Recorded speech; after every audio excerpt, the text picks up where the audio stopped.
Well, it's morning and we've just checked out of the Los Soportales, get them in the end, Los Soportales, which it means basically the columns, because as quite a few of the buildings in Mansilla de las Mulas, as it's the case, it's got these columns, and that's what Soportales means. I'm having a slow morning today, but that's okay. We've only got quite a short day. We're going into León. We've got a couple of stops along the way, and then we've got a rest day tomorrow, so we're not in any great hurry. We're not feeling like, and it's quite a cool day as well today by the look of it. So we both woke up feeling quite sleepy, and it's just been one of those mornings. But that's okay.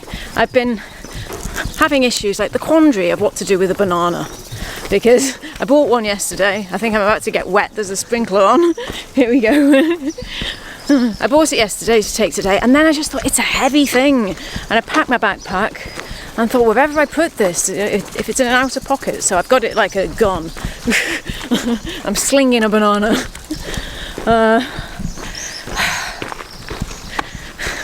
It bodes well, doesn't it, when I start out like this? I'm wandering around the bedroom like, what do I do with the banana? I said I feel like Ozzy Osbourne or something. Like, oh no, it's a banana. So, we're off. We can go this way. Oh, he's stopped. Look at all the fruit. No, we don't want more. I've got a banana and that's bad enough. But look at it all.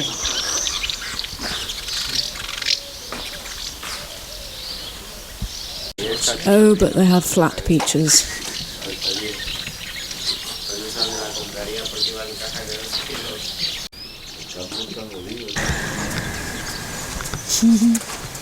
Melocotón.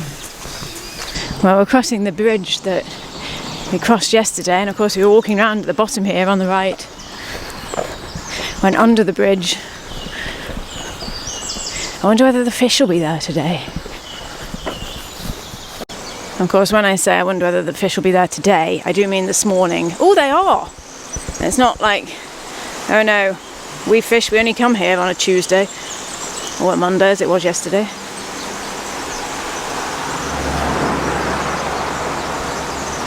Just imagine they've been there all night, swimming through the dark, swimming through the moonlight.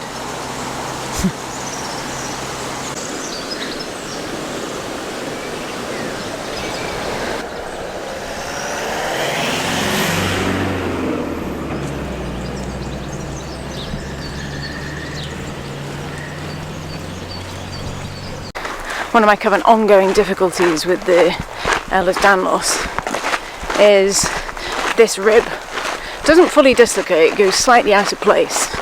And for the most part it's okay. It usually doesn't give me pain, but it is uncomfortable. Sometimes I don't notice that it's happened until I try to do a particular movement and then realise I can't do the movement because I've got a rib out of place. So there are particular movements I normally do to get it to go back, this sort of thing. When I'm walking along, I can usually, with this backpack, hold both arms out and the backpack stays in place. And if I do that and sort of tighten my core muscles, quite often I can then get the rib back into place. But I've been walking down this path here, and it must have looked like I was just being blown around by the wind doing all these manoeuvres to try and get it to go back, and it was being really stubborn. The knock-on effect of it is that it can sometimes cause like other things to start hurting, even though it doesn't hurt itself. Other things just end up being all wrong. It's a weird business. I mean, who does that? Like walks along like, oh, my rib's out of place. I do that. Maybe many people do that. I've been speaking to people who have much worse physical problems than I do. It's one of those things, the Camino de Santiago, that I'm becoming increasingly aware. People do it because they have health problems. They do it despite the health problems. And to prove that they can, I suppose, or to do it while they still can. There's probably an element of that for me. I think if you've ever gone through a period when you can't walk, and then suddenly you can again, you end up thinking, I'm going to do as much as I possibly can while I can, because I know what it feels like to lose that ability. Yeah, and these little things, it's so nice in a way when you have a rib go out of place and then it goes back again. Because it's all alright, you know, you can fix it, you get over it, it's okay. Happens all the blooming time though. Well, this is showing an alternative route. It's 5 kilometers longer and it takes you to the monastery of Sandoval, which is a pretty spectacular looking monastery. It was founded in 1167. And they're the sort of things that probably we should be doing, but maybe we'll come back someday. We're heading for León today. Straight there.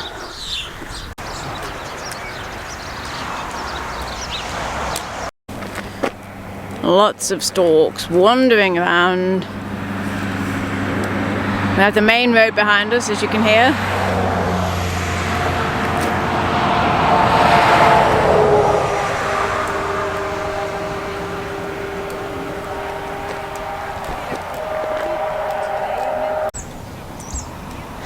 I wonder what will happen about that.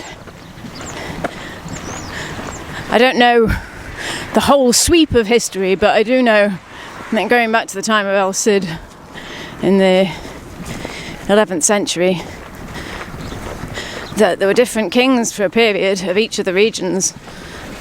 So one of the things that I've been thinking quite a lot as we walk along from these series, you often hear them saying, "Por Castilla, por León, por Castilla, por León," and at times it's sort of become the rhythm of my feet. Por Castilla, por León, por Castilla, por León. And they go together and yet they're not, they're separate. So, of course, that's my view as a complete outsider with probably very limited knowledge of it really, but I'm interested in what's going on with it. I'd like to know more and I'm interested to see what happens. There's sweet scabious. The names are interesting. So this is showing where we are. You're here, this red dot, and we're going into the village. It's 2 kilometers that way, but it's 1.7 that way. However, that is more road. We're not going to do that. We're going to do the longer one. It's only 0.3 of a kilometer longer. Not worth thinking about, is it? Get off the road. We don't like roads. Death to the roads.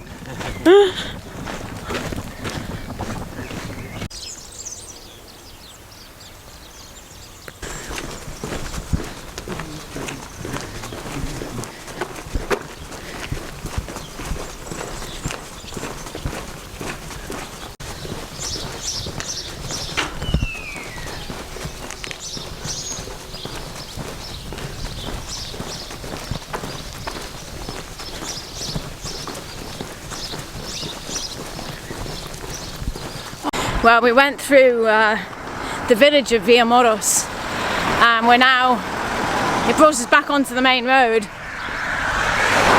Nice little village there. We could have stopped there. There was a nice little undercover outdoor terrace outside one of the little restaurants there, but we're not far from the next village, so we're thinking that we'll head on to that and get coffee again there, have a little break. But before we get into that village, there's a famous bridge. It is Puente de Villarente, and it goes over the river Poma, and it dates from the 12th century.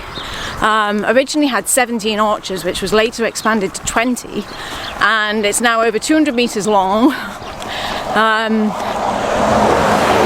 It used to be one of the most dangerous sections of the way for pilgrims, but they've added a section to it for foot traffic, so it's now a lot safer. So I'm looking forward to seeing that. It should be coming up really soon.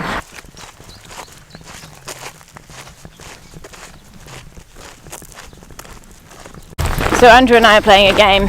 It's called Guess What Lindsay's Got Around Her Waist. I'll just see if I can show you my waist pack. It's quite the rig, really.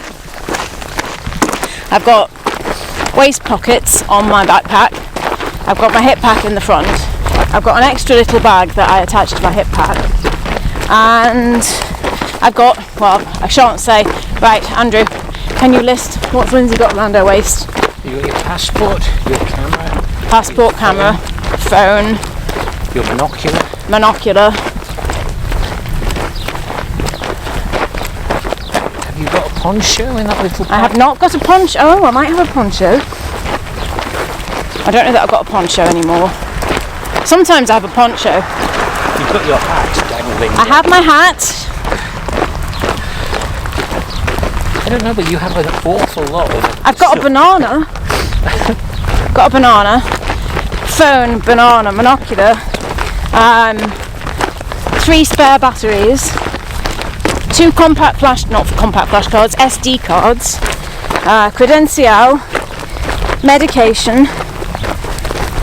Swiss Army card. What else has Lindsay got? Little bits that I picked up. Bank card, actually. And then I've got my splint for my mouth. I've got a flat peach. I've got hand cream. I've got hand sanitizer. Passport, you've already said. I think I'm probably missing something out there. I've got another battery. I've got my stone with which I will part when we get to the Cruz de Ferro. And it's quite a big stone. I think it's probably partly responsible for the hole that I wore into my hip. I've got a head torch, arguably not necessary, but sometimes when we're in places that the lamps by the bed aren't quite set up right, it's been handy to have a really lightweight head torch. It's a Petzl bindi. What else have I got in here? Tissues, wipes, earphones. I've got too much really, haven't I? I think that's it. Oh, I've got the little wooden carving that I got from the wood carver in Arguez. That's around my waist. So, one of the things about this though, is that I actually find that putting some of the weight around my waist rather than having it all on my back and on my shoulders, because of the problems I have, it actually sort of counterbalances me. So, and of course the camera itself has a tripod, a kind of plate, which allows me to attach the microphone and the tripod at the same time. And the plate attaches to the bottom of the camera. And I've got a microphone with an attachment to hold the microphone and a dead cat to muffle the sound. The dead cat's the name for the fairy thing. It's not an actual dead cat, obviously. We're approaching a free rest area. I'll show you.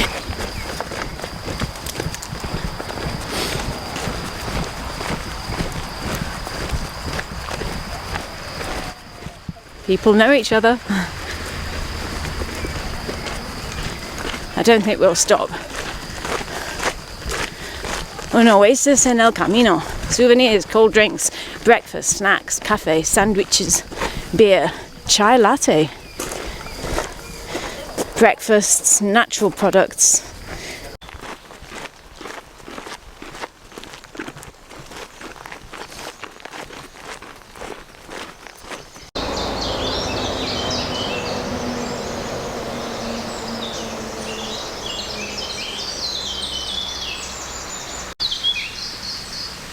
Hola, buen camino. Buen camino.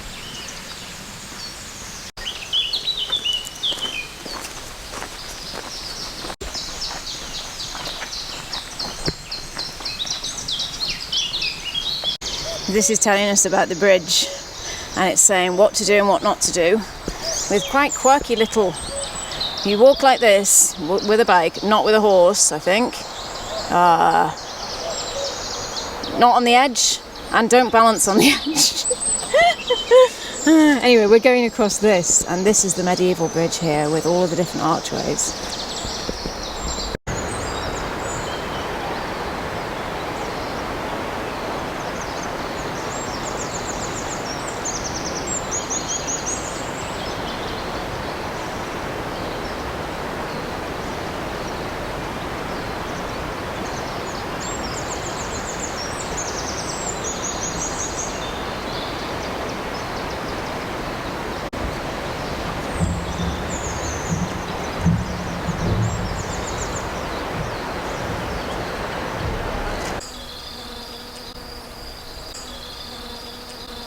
So we're coming into Puente Villarente. We passed one place where there was a French couple that had been walking ahead of us. You might have seen the lady with the red backpack and the sort of salmon pink shorts on. They stopped back there. And we're hoping there might be somewhere to get some coffee and have a little sit down a little bit further ahead. We're going to stop here, the rustic oven, panaderia. So pastries, jams, blah blah blah. Looks nice, and they've got a cat outside, so I'm sure that will pester Andrew soon. So we are in the rustic oven, sitting outside, and we've got empanadas. I've got, she said vegetable, but it's actually with ham and cheese. And Andrew just has ham and cheese because he doesn't like egg. And we've got 2 coffees and an orange juice. And then they brought these for us, which are just free because we ordered the coffee. So, and they've been so nice. Some of the gentlemen inside were saying, "Por Santiago, abri la puerta," saying, "Open the door so that I could get out. I'm going to Santiago."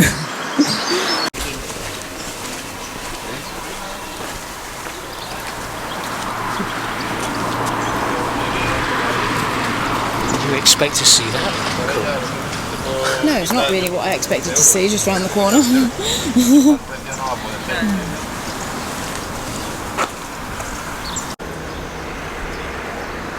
Lots of hiking boots and walking gear in there, in case anyone's needing to replace something.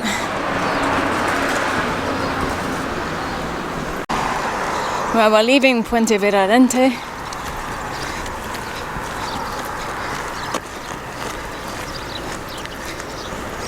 We're making slow progress today. But it doesn't matter. It's okay. Yeah, we're just coming up to 11 o'clock. So normally we'd be much further down the route than we are.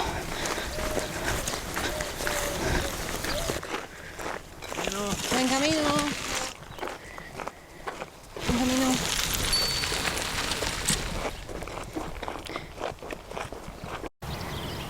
So there's a stork's nest there at the bottom, which from a distance it looks as though, from slightly further down the road, it looked as though there were actually chicks in it. There was something white, and then there's another right at the very top.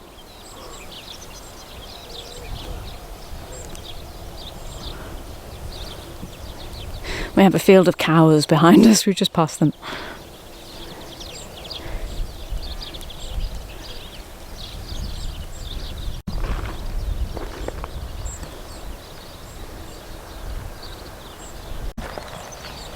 There we go.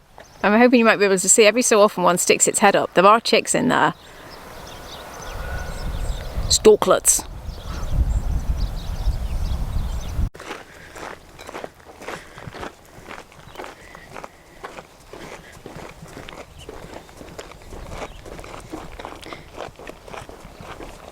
So we just crossed over that road, which is actually quite a fast road. It goes under what I imagine is the motorway there. And there was a big saloon car coming towards us at a reasonable speed, slowed right down, flashed for us to cross the road, and we were just waiting, we would have waited for it to go past, but flashed for us to cross and then gave us a wave. And it still surprises how much respect people here, like local people, I guess, and pretty much everyone, how much respect they seem to have for people doing the Camino de Santiago.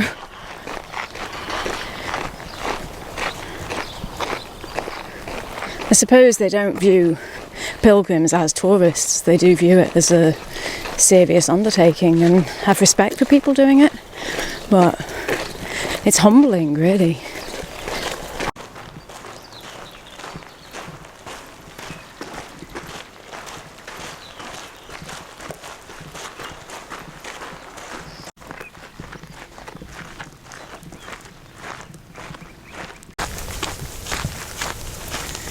Looks as though there's a little house coming up just over here on the left, but it's hidden behind these roses and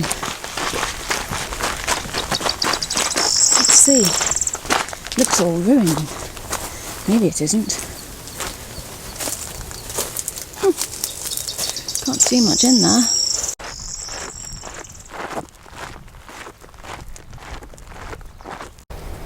Part of the cloud looks like Great Britain. You've got, let's see, Scotland, England, bit of Wales, Cornwall down here, the Wirral.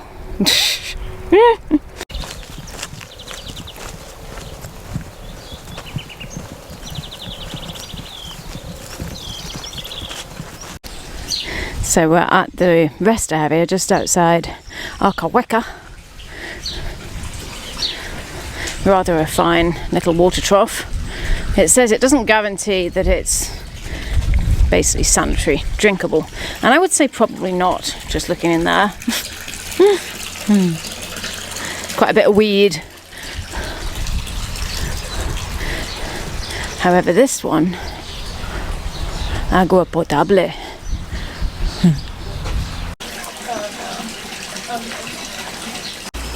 It's a chess set into a stone bench for people to just enjoy and rest. I think we need to do this in the UK. Why are we not doing it? Our weather isn't that abysmal all year round. We could occasionally play outdoor chess. Why not?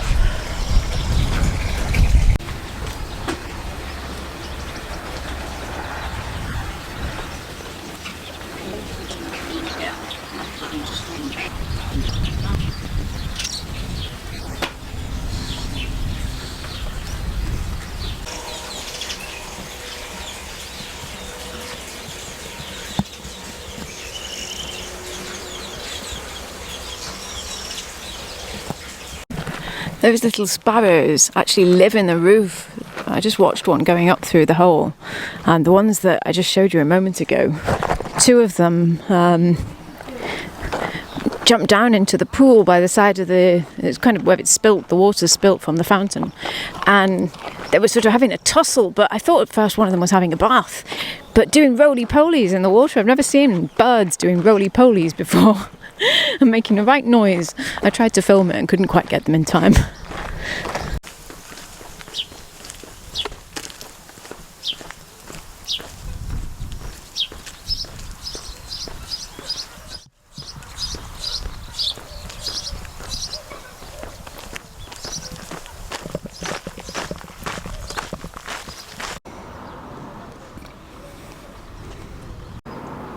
When you really can see those chicks.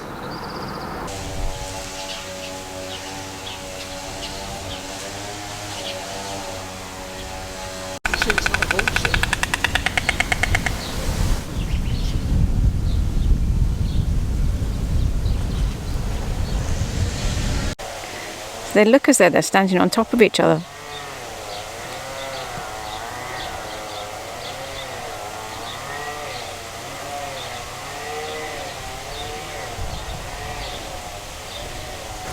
The little bird at the side there is actually a black redstart, and I've been trying for ages to photograph one.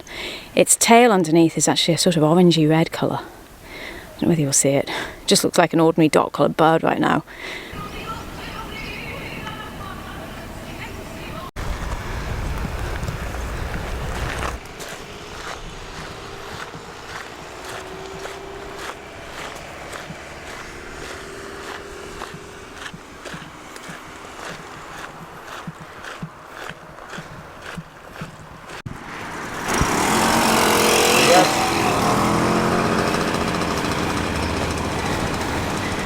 I was just about to say we've got a 3 yellow arrow turn coming up. That means it's a really sharp one.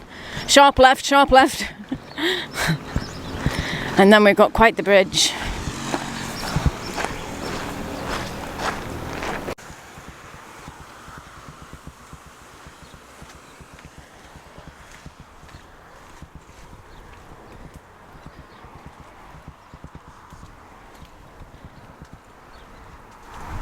There is such a thing as the Peregrino Torture Tower. The what? The Peregrino Torture Tower. Is this it? I don't know, but they call one of the bridges on the way the Peregrino Torture Tower because it's so convoluted. I think that might be one that's even worse than this, but maybe not. This is quite extensive.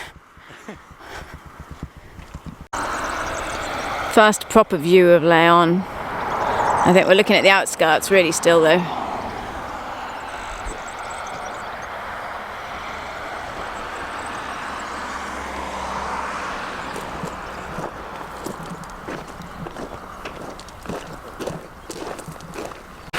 A couple of observations as we come towards León. First of all, the air is noticeably more polluted. Maybe that will ease off as we actually get into the centre, but going past this main road, after the lovely fresh Meseta air, and even in the towns we've been staying in, to suddenly come in and be breathing car fumes, I mean, I'm always quite aware of them anyway, but it's quite noticeable. And the second is, at some point I'm going to eat this banana, but if you ever want to ripen a banana quite quickly, like this was quite a green banana when we bought it yesterday, all you need to do, never mind putting it in a paper bag, just put it on your hip and walk with it for a day.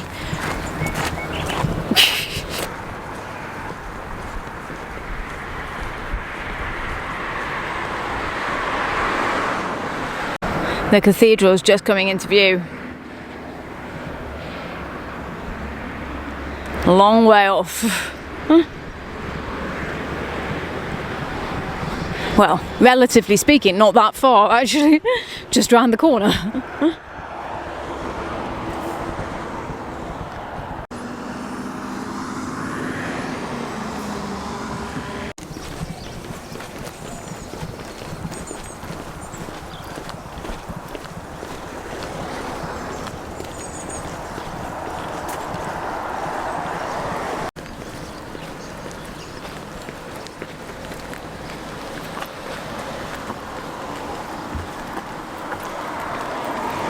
There's a bench.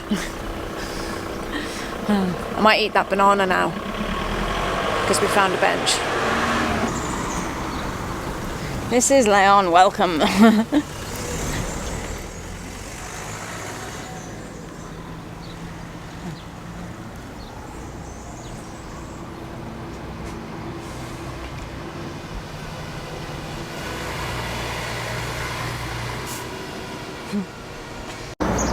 So welcome to the city where there are more storks just out having a party than there ever would be in the countryside.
I know it's a little bit strange, but if you were to have asked me what colour is the city of León, I would have said yellow. Because to me, León is a yellow word, and I've had in my head it's a yellow city with a big white cathedral, but it's all yellow and white in my mind. When I came in and started seeing red buildings, I thought, no, this is not right. It should be yellow. I wonder whether it's because I've just associated it with the lion, yellow, the lion, and of course that's the symbol of the city. However, it actually, the name of the city comes from the Roman word legio, which means legion, as in Roman legions, and that's why it's called León.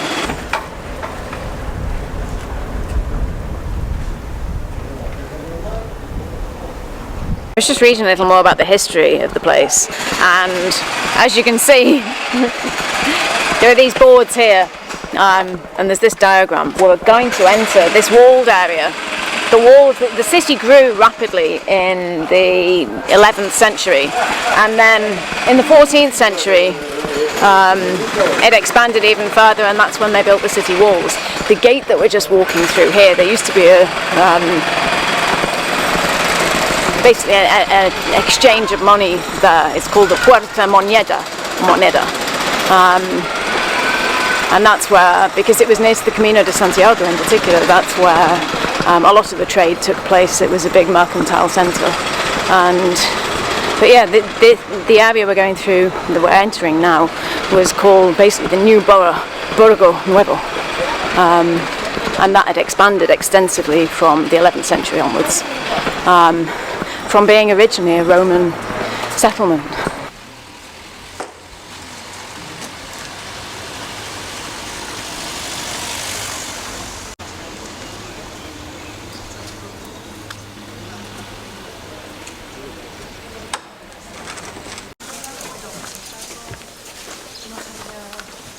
The church is Santa Maria del Camino.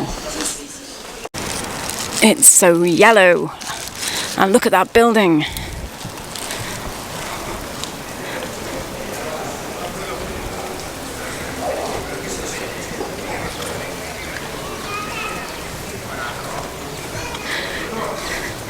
Plaza de las Concepciones.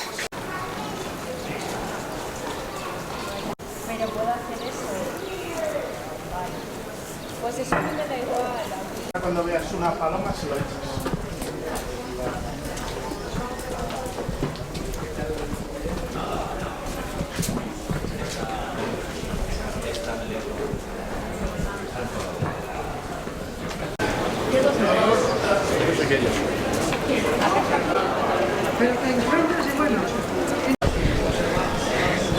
Well, we're approaching the cathedral.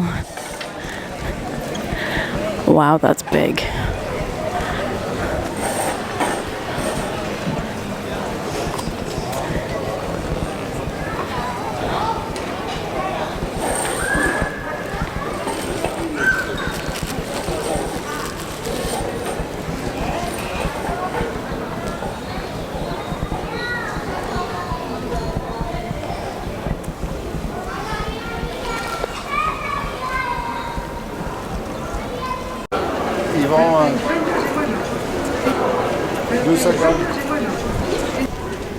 Well, we are in León and we're sitting down a little side street but looking directly at the cathedral. And it's funny because it was a short day, but it's quite hard on the feet. Somehow we were speaking to the people we were talking to the other day, the lady who's here with her daughter, and oh, gracias. They just brought us free pizza. They were saying that the lady from Portland and her daughter were saying that they were thinking the same thing, that it's a short day, but it was actually quite hard on the feet. It was a bit of a long drag, and apparently quite a lot of people have just caught a bus from Mansilla de las Mulas, where we stayed overnight, which is the main stopping place. And there's a bus stop part way out of the town, and a lot of people took that as well, because so much of it today was on the road.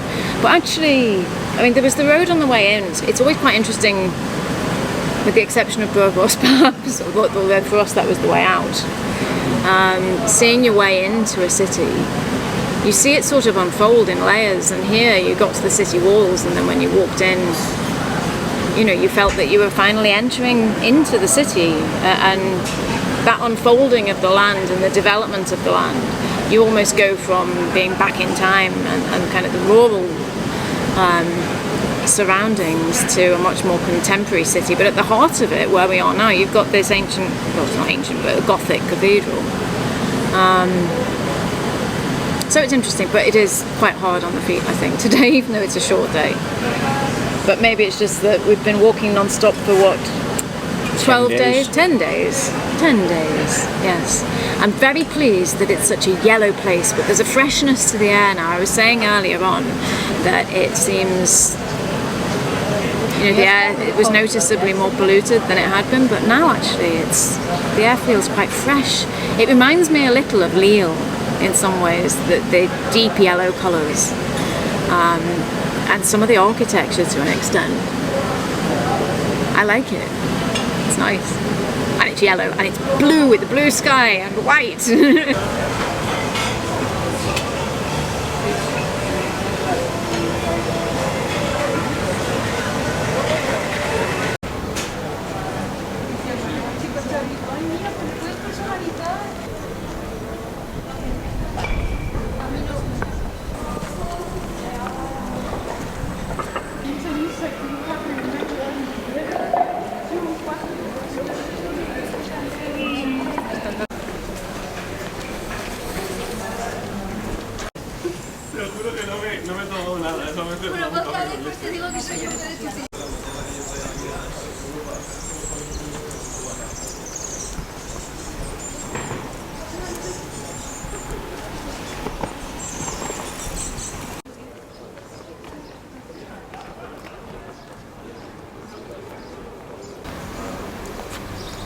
Alfonso IX, King of León, 1188 to 1230.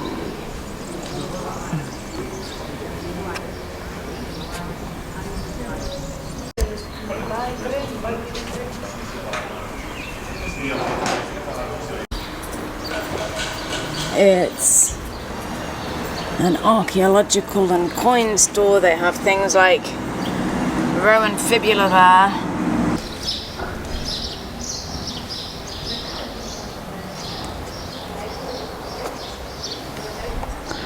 Fossilized tortoise skull for €280. That's the museum. You only live once, and you possibly only come to León once. So we are at the Parador, which was actually, booking it during COVID, surprisingly not massively expensive. It's been a treat that I've been looking forward to for a long time. I've saved up for.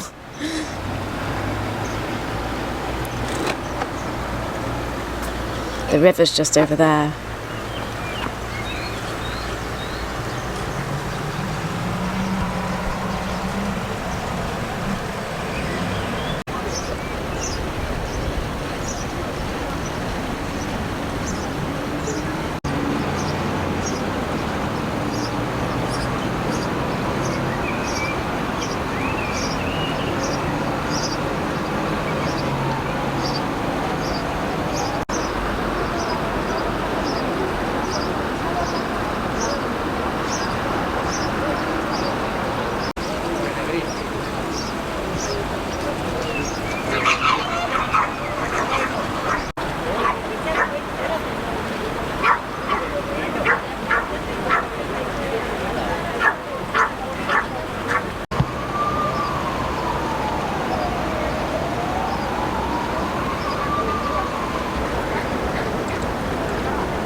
Well, we walked and found lots of places that were just serving little chips and crisps and things like that, and finally found this Indian restaurant.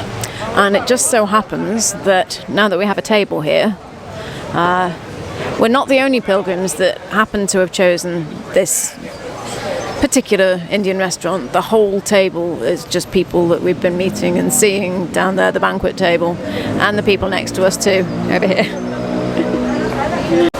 So there's almost too much to actually fit on the table. Andrew's got a beef curry, and I've got chicken tikka masala. And we've got saag aloo and dips and plain rice for me, peshwari naan, and it all looks really lovely. I'm quite envious of that table over there because they have a gold and very ornate hemisphere on the table. We don't have one of those. So they've given us this tea, which is apparently ginger, garlic and mint. And it's a very sort of sweet flavour. Well, that was the Royal Tandoori. And I think everybody enjoyed it. It was really good. They really looked after us as well. That tea at the end, it was actually lemon in it. I couldn't taste any and couldn't see any garlic. We did have a route around to see what the ingredients were. And I'm sure they must have added honey. It was absolutely delicious.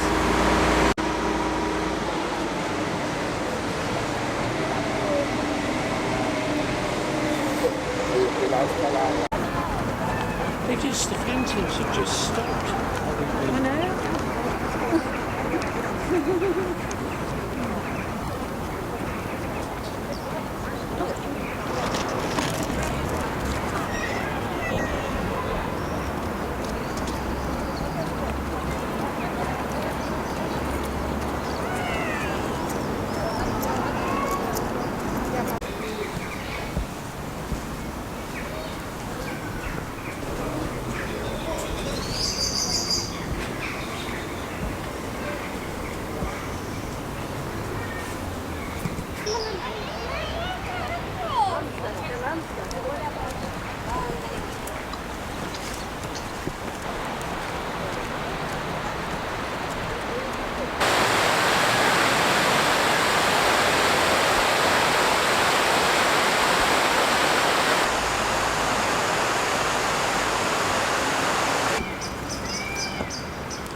A convent. It was founded as a hospital in the 12th century, and it was specifically to look after pilgrims, and it's been used and developed ever since.